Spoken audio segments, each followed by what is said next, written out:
DS news కి స్వాగతం. నేను ప్రియా. మహిళల పట్ల ప్రజా ప్రభుత్వానికి ప్రత్యేక గౌరవం ఉందని, రాబోయే మున్సిపల్ ఎన్నికల్లో సీఎం రేవంత్ రెడ్డి ప్రజా ప్రభుత్వాన్ని ఆశీర్వదించండి అని రాష్ట్ర రవాణా బీసీ సంక్షేమ శాఖ మంత్రి పొన్నం ప్రభాకర్ అన్నారు. సోమవారం భూపాలపల్లి జిల్లా కేంద్రంలోని కృష్ణా కాలనీలో 3 కోట్ల వ్యయంతో ప్రొటెక్షన్ వాల్ పనులకు మంత్రి పొన్నం ప్రభాకర్, భూపాలపల్లి ఎమ్మెల్యే గండ్ర సత్యనారాయణరావు, జిల్లా కాంగ్రెస్ పార్టీ అధ్యక్షుడు భట్టు కరుణాకర్, జిల్లా కలెక్టర్ రాహుల్ శర్మ, ఎస్పీ సంకీర్తలతో కలిసి శంకుస్థాపన చేశారు.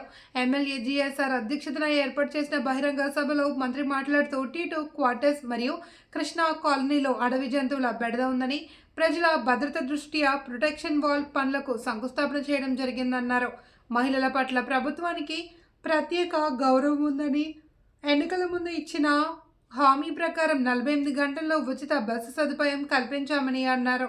గత బీఆర్ఎస్ ప్రభుత్వం డబుల్ బెడ్రూమ్లను ఊరించి ఎవరికి ఇవ్వలేదని, మన ప్రజా ప్రభుత్వంలో నియోజకవర్గానికి 3500 ఇందిరమ్మ ఇళ్లు అందజేయడం జరిగింది అని తెలిపారు.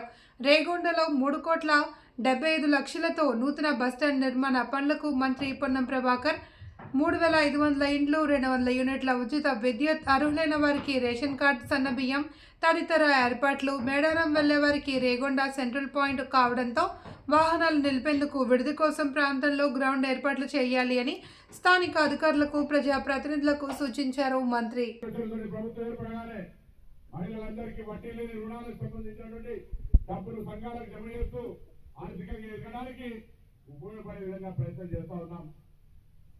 తప్పకుండా గౌరవ శాసనసభ్యుడు మరి ఇన్ని కార్యక్రమాలు జరుగుతూ ఉన్నాయి.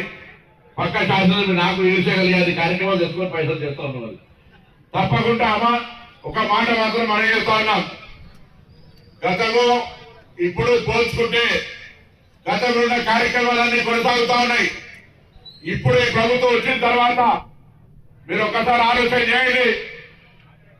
ఆనాడు ప్రభుత్వం మీ అందరికీ కూడా డబుల్ బెడ్రూమ్ లకు సంబంధించి కోట శ్రీనివాసరావు సినిమా ఆనా పిల్లలు ఎంతమంది చూసారో నాకు తెలియదు. ఆనా పిల్లల సినిమాలో కోట శ్రీనివాసరావు కోడి పైన కంటే ఏం భోజనం చాలా బాగుందని చెప్పినట్టుగా అందరికి డబుల్ బెడ్రూమ్ గురించి చెప్పినాడు. కానీ ఇవాళ అర్హత కలిగిన వాళ్ళందరికీ మొదటి సంవత్సరం 3500 ఇండ్లు ప్రతి నియోజకవర్గానికి ఇచ్చినాం.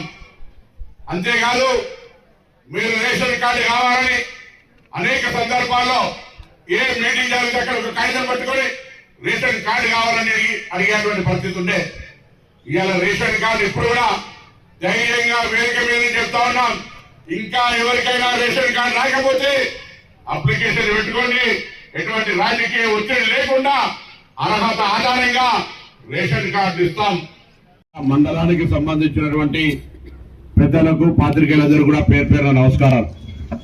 ఇది ఒక మంచి చౌరస్తా, ప్రజలందరికీ సౌకర్యం ఉండే విధంగా గౌరవ శాసనసభ్యుడి విజ్ఞప్తి మేరకు 3,75 లక్షల రూపాయల్ని బస్టాండ్ నిర్మాణం కొరకు ఇక్కడ మంజూరు చేయడం జరిగింది. ఆల్రెడీ త్వరలోనే టెండర్ ప్రక్రియ పూర్తి చేసుకొని బస్టాండ్ నిర్మాణం చేయడం జరుగుతుందనే మాట సందర్భంగా మీ అందరికీ మనవి చేస్తా ఉన్నాం.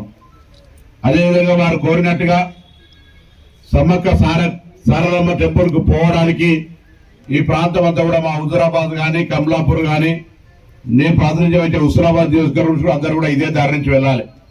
కాబట్టి ఇక్కడ ఒక సౌకర్యంగా హాల్ట్గా కానీ పబ్లిక్ కొరకు ఇక్కడ గ్రౌండ్ సర్పంచ్ గారు కొంత మా వాళ్ళు చేస్తారు, మీరు కూడా సహకరిస్తే ఇక్కడ ఒక మంచి పాయింట్ పబ్లిక్ అందరూ కూడా కన్వీనియంట్ గా మరి ప్రయాణ సౌకర్యం కలిగేటువంటి అవకాశం ఉంటుంది. కాబట్టి దాన్ని వెంటనే చేపట్టి 2-3 రోజుల్లోనే అమల్లోకి తెచ్చే ప్రయత్నం చేయాలని సందర్భంగా నేను వారికి సూచన చేస్తా ఉన్నాను. ఈరోజు ఆర్టీసీ ఒడిసిన కథ అని మూసేసుకోవాలి, ఉద్యోగులందరూ తీసేస్తున్నా చెప్పినటువంటి ఆ అంశం నుండి ఇలా రాష్ట్ర వ్యాప్తంగా 97 డిపోలుంటే 341 బస్ స్టేషన్లుంటే 10,000 మంది పైన 10,000 బస్సులు, దాదాపు 40,000 మంది ఉద్యోగులుగా ఆర్టీసీ రోజు 65 లక్షల మంది ప్రజలను గ్రామీణ ప్రాంతాల నుంచి పేద ప్రజలతో సహా అందరికి కూడా ఒక లైఫ్ లైన్ గా ఆర్టీసీ నడుస్తా ఉంది.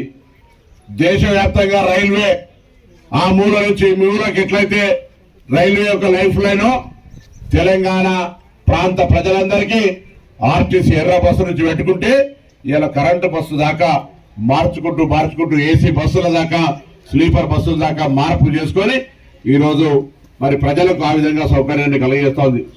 రోజు 65 లక్షల మంది ప్రయాణం, దాదాపు 35 లక్షల కిలోమీటర్ల ప్రయాణం చేయగలిగేటువంటి విధంగా బస్సులు తిరుగుతున్నాయంటే ఒకసారి అర్థం చేసుకోండి. ఈ మధ్య ఇప్పుడు గౌరవ శాసనసభ్యుడు కోరినట్టుగా కొన్ని ఊర్లకు సంబంధించి బస్సులు కావాలని అడిగినారు. నేను ఈ యొక్క రేగొండ మండల కేంద్రం నుంచి తెలంగాణ వ్యాప్తంగా ఉన్నటువంటి ప్రజాప్రతినిధులు గారి అధికారులను కోరుతా ఉన్నా. ముఖ్యమంత్రి గారి ఆదేశం ప్రకారంగా ఆర్టీసీ బస్సు ప్రతి గ్రామానికి చేరాల్సిందే.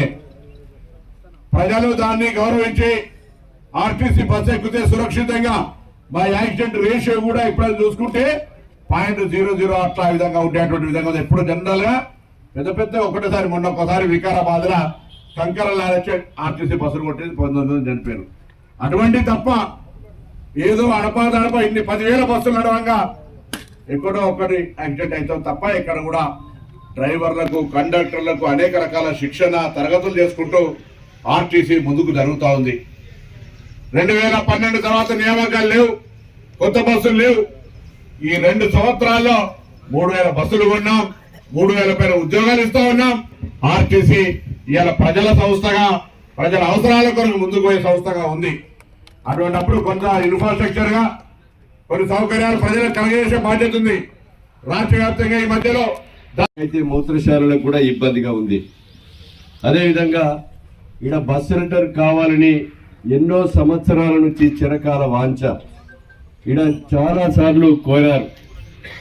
ఈరోజు ఆ బస్ స్టాండ్ నిర్మాణం కొరకు 3,75,00,000 మనకు మంజూరు ఇచ్చినటువంటి మన ఆర్టీసీ రవాణా శాఖ మంత్రివర్యులు, బీసీ వెల్ఫేర్ మంత్రివర్యులకు ఈ నియోజకవర్గ ప్రజల తరఫున పొన్నమన్నకు మనస్ఫూర్తిగా ధన్యవాదాలు తెలియజేస్తున్నాం. ఈ కార్యక్రమానికి ఫౌండేషన్ కు వచ్చినటువంటి మంత్రి గారికి, అదేవిధంగా గౌరవ జిల్లా కలెక్టర్ గారికి, మన ఎస్పీ గారికి, ఈడీ ఆర్టీసీ గారికి, ఆర్ఎం గారికి, డిపో మేనేజర్ గారికి, అడిషనల్ కలెక్టర్ గారికి, గ్రామ సర్పంచ్ గారికి, మార్కెట్ కమిటీ చైర్మన్ కిష్టన్న గారికి, మా బట్టు